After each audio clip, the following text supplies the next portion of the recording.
All right, welcome. Grab your gadget and let's get interactive. Eva. Hi, Steve. Good evening. Hey, how are you doing? Fantastic. All right, let me just get right into it, and I'll ask a question, and I'll ask Steve later on when he joins me back on the show. What was your first working experience? We will tell you the story of a member of parliament who threw the appointment committee of parliament into laughter when he stated that as part of his work experience, he held the post of the dining hall prefect. It all started with the hashtag Bring Back Our Girls. 1 year on, the world waits, Africa waits, and Nigeria awaits the return of the over 200 girls captured by Boko Haram. Until today, the mention of the name Ada featured prominently in the hit song Ada Ada by Nigerian musician Flavor. But we have a different story to tell you about another Ada who was abducted and raped by some unknown assailants. It's time to get interactive with me on this show. My name is Ifwa Akwai Harrison. I'll be right back.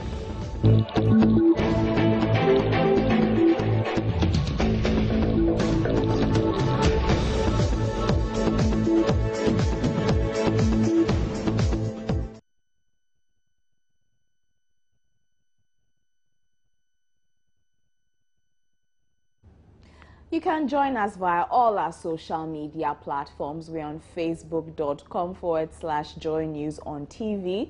You can also find us on Twitter at Joy News on TV or at GN Interactive GH. Alternatively, you can send your messages via email. It's joynews@multitvworld.com or send your messages via WhatsApp. It's 054-010-9009.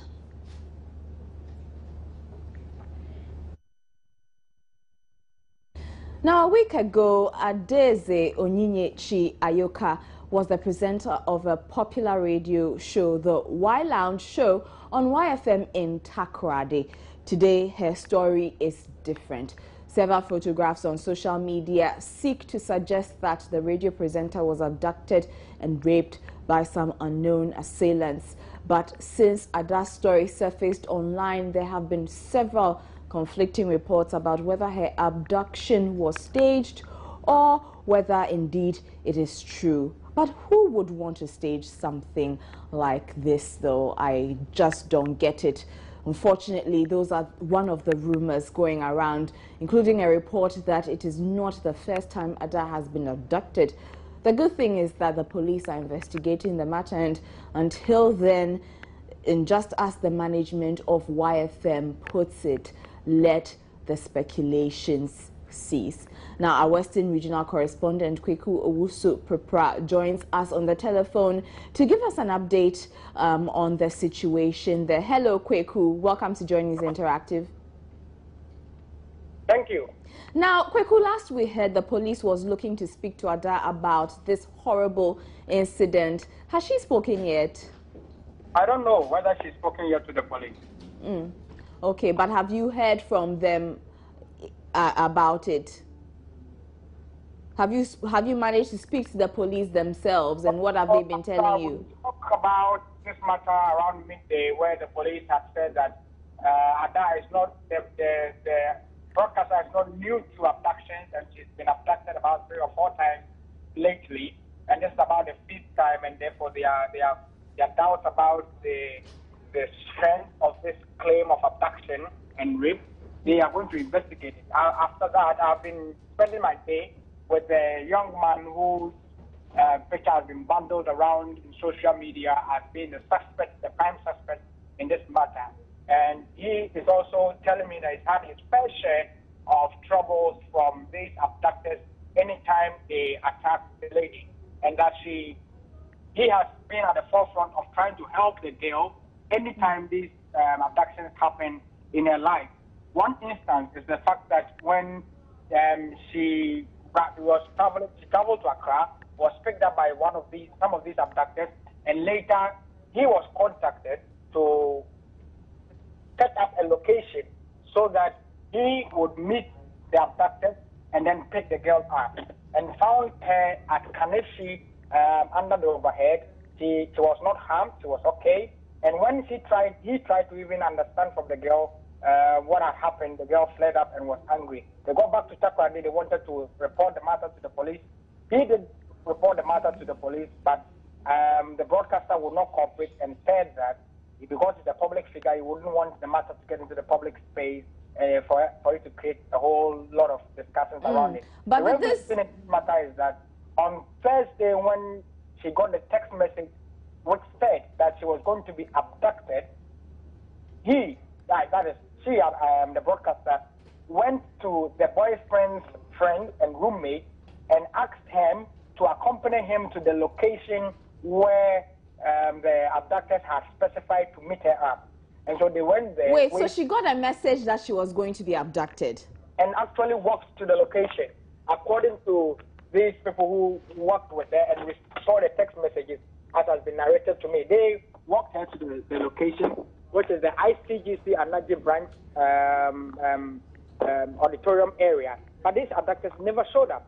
And so the guy in question actually slept over with the girl in her house for protection. And that was the last, after the night, that was the last we heard of her. And does the guy have any idea why they keep abducting Ada? No, nobody can answer that question yet. They all are as confused as all of us are for somebody to have that uncomfortable privilege of being abducted 5 times in her life. And having warning about it. Wow, this is very strange. Having been warned about it. And anytime, for instance, let me narrate one incident that Raman tells me. That once the lady sent him a text message and said that he was traveling to Accra. Midway, a guy sent him, these same abductors, that was about January thereabout, this same abductor sent him a text message and says that, okay, so your girlfriend is sitting in a bus with us. We are sitting two seats behind her. And in about an hour, the guys say they have abducted her and they have taken her away. Wow. 2 days on, he gets a text message from the same people demanding a location for her to be picked up. And he picks her up. He asked about how he got into the guy's car to be abducted, and he says the guys offered her a lift. Wow. So it's a whole big maze that we are all trying to unravel. To understand. Yeah. Okay, so Kweku, we hope we will get some answers shortly, especially since the police are still investigating. Thank you so much for joining us on the telephone line. That's our Western Regional Correspondent, Kweku Owusu-Prepra, giving us an update about what's happening in the Western region, particularly Takoradi, in terms of the abduction of media personnel, Ada, who works with YFM in Takoradi. Now let's go on to the telephone line and speak to Sulemana Brema with the Media Foundation for West Africa. Media Foundation for West Africa has actually released a report blasting and lambasting media houses about the way the issue has been reported on the media. Welcome to Joy News Interactive, Sulemana. Thank you for having me. I'm having some beeping feedback in my ear. I don't know where that's coming from, but I think it's okay now. Okay, I think the technical guys will try and deal with that. But I hope you can hear me. So let me just go straight to my question. And granted that some media houses broadcasted the gory pictures of this woman, but how else could the media have avoided the way Ada's case was reported? You mentioned us releasing her name and images, but it started as an abduction report on social media. Well, thank you very much. But let me start from where you ended, that it started as an abduction report on social media. Let's start from the social media angle, and I think that increasingly it is becoming quite clear that professional journalists must realize the need to draw the line between news reporting, as should be done professionally, and whatever reports are circulating on social media. And that is why in many newsrooms you would find people designated as social media editors. In other words, people who are tracking whatever is happening on social media, verifying them, cross-checking the facts, to be able to establish whether what they are reading are just rumors or they are real things. Now, having said that, people have also said, well, the initial report was that this lady had been abducted, and therefore, if we were to report on it, then there was no way we could do that without disclosing the person's identity. And I say, yes, that is correct, because then you need to even disclose the person's identity to help efforts in trying to locate her or to find her and so on and so forth. But once the angle of rape emerged, I think that is where the professional aspect, came into question, and that is where editors were required to play their gatekeeping role.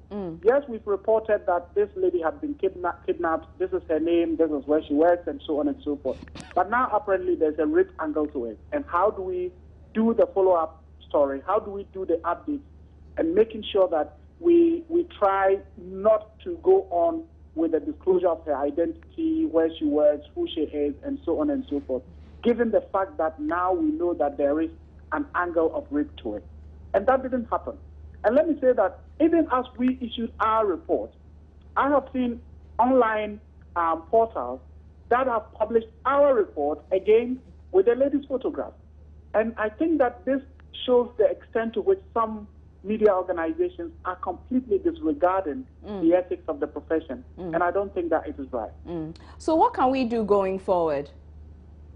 Well, I think as we pointed out, and I'm sure as all journalists are familiar with our ethics, we just have to, constantly revisit our ethics and do things in a very professional way. That is the only way we can be credible.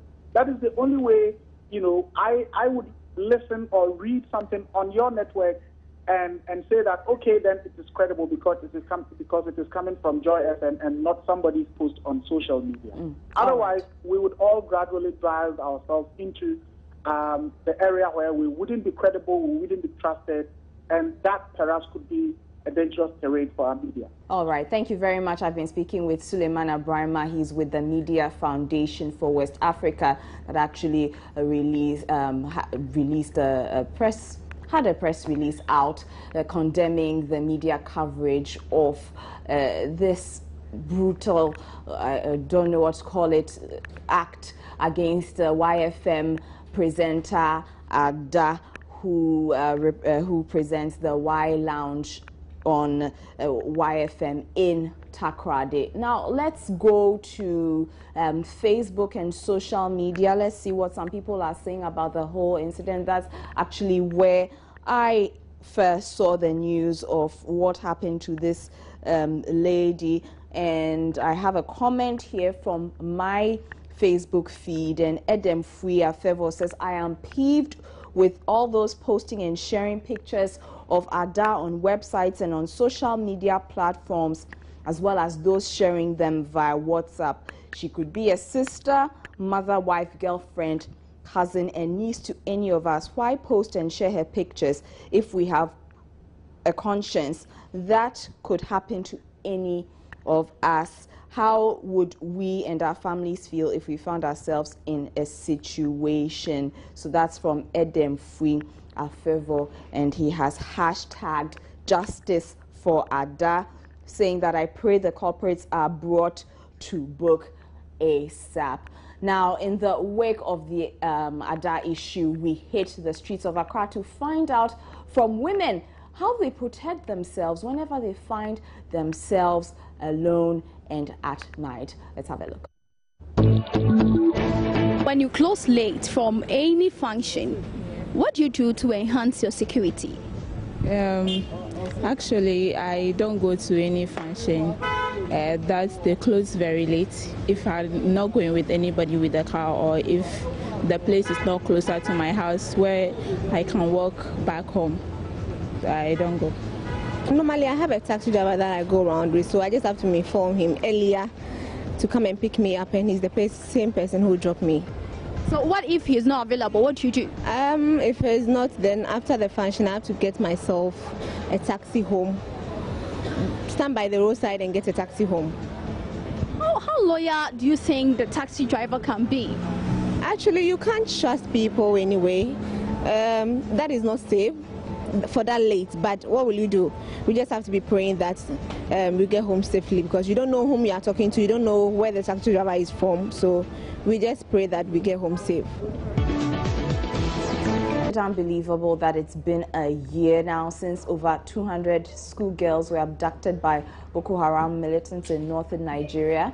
Until date, like you've heard, girls have not been found. Is it a case of lack of leadership, or simply put, Nigeria does not have the means to deal with the situation? And what happened to the Bring Back Our Girls campaign and the several pledges by world leaders to deal with the situation? How are the parents and families of the abducted girls feeling even at this time? 1 year on, we ask, where are the Chibok girls? Now, there's a vigil currently being held at the University of Ghana for the girls. We'll try and get an update and probably catch up with my colleague Araba Kumsin there for Joy News Prime at 8. We are also trying to get here, but we've been out on the streets also asking Ghanaians what they think about the abduction of the Chibok girls a year on. Do you remember the Chibok girls? Yes, I do.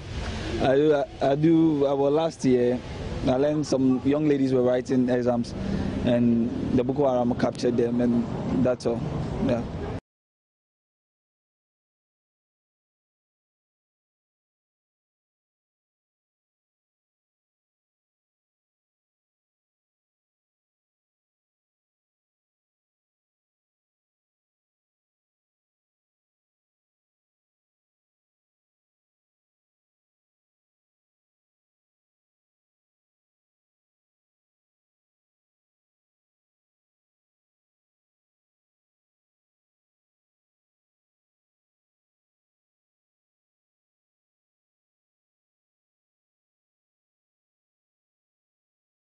The girls who were kidnapped by the Boko Haram in Nigeria.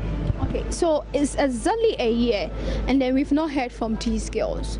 What measures do you think Nigerians or Africans can put in place to bring back these girls? See, these Boko Haram people, they are very strong. And then the government has done all its best to rescue them. But up to now, nothing important has come out from their effort. So I think AU or the UN, I mean, both bodies should come together to help the Nigerians to get the girls. Do you remember the Chibok girls? Yeah. Who are they? 250 Nigerian girls adopted last year. So as you know, it's exactly a year, and we've not heard from these girls. What do you think Nigerians can put in place to bring back these girls? Okay, they should dialogue with the militants, or I don't know, they are militants, right? Terrorists. They should dialogue with them so that they can bring up the girls. You understand? With a dialogue, when they maybe prisoner swap or something. What is prisoner swap? Maybe they have some of the Boko Haram members, so they will swap them for the girls. You understand? Yeah, so they can dialogue and bring out the girls.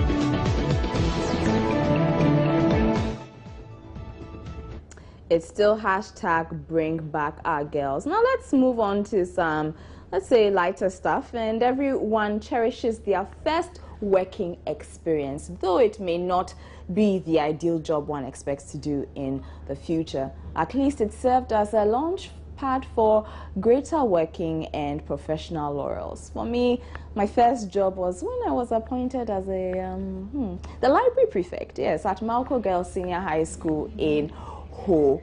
Now, what is your first job experience? Funny as it can be when your first work experience has to be dining hall prefect, wouldn't you say? Well, that's the story of a Member of Parliament of Drabuso and now Deputy Minister of Natural Resources designate Kwabna Minta Akando. He told the Appointments Committee of Parliament that his first working experience was when he was made the dining hall prefect. The article is all on myjoyonline.com. Dining hall prefect is my work experience. And let me just read it to you very briefly. Drama unfolded at Parliament's Appointment Committee on Tuesday when Deputy Minister of Natural Resources designate stated that as part of his work experience, he held the post of dining hall prefect. This experience, which he gained at his senior high school level, says is adequate enough to help him function at the ministry, where he would be posted after Parliament approves his nomination. And apparently he had a very hectic time on the vetting panel, convincing them as to how his stated work experience has a bearing on his ministerial position. He stated further on his CV that he has also gained experience as an executive of the school's Student Representative Council. So that's one article. Now, another article talking about how he was grilled, and it goes on to say how, you know, he's 35 years old with 5 children, and he's been criticized as being abrasive and also called baby with sharp teeth by a member of Parliament for Ablekuma West, Esla. So very, very interesting developments there coming from Parliament. And of course, the article was posted on facebook.com/joy99.7, and Gabriel Jehu Apia says all past high school prefects get ready for government appointments in Ghana. Samuel Elavanyo is not really enthused about the critics. He says the people within his constituency reposed the said confidence in him. His works and relationship with his people has caught the eyes of the president. Based on that, he was appointed. I think in that regard, he deserves it. Dining hall prefect, that is a plus. I don't know what angle you are seeing this. Holistically, he deserves it. Let's congratulate him rather than attempt to mock him. And writer and social commentator Nana Red Damwa actually agrees and says, hey, yes, being a dining hall prefect is enough post. It's all the way down there, but he also posted and said, what are your memorable dining hall prayers in secondary school? Hashtag post like Kwabna Minta Akando. So those are funny ones they're coming through on social media on what went down in Parliament today. Now, Lord Harris Edu Asare joins us with what's trending.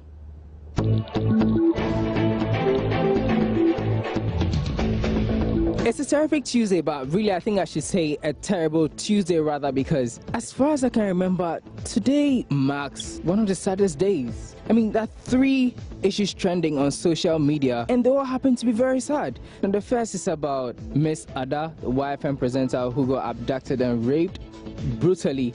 Second is about the Nigerian Chibok girls who got abducted exactly a year ago. And till date, we haven't been able to get them back. And finally, Percy Sledge. When a man loves a woman. You remember that song? Yeah, the artist is dead. Well, let's quickly go to Twitter and check out some of the reactions.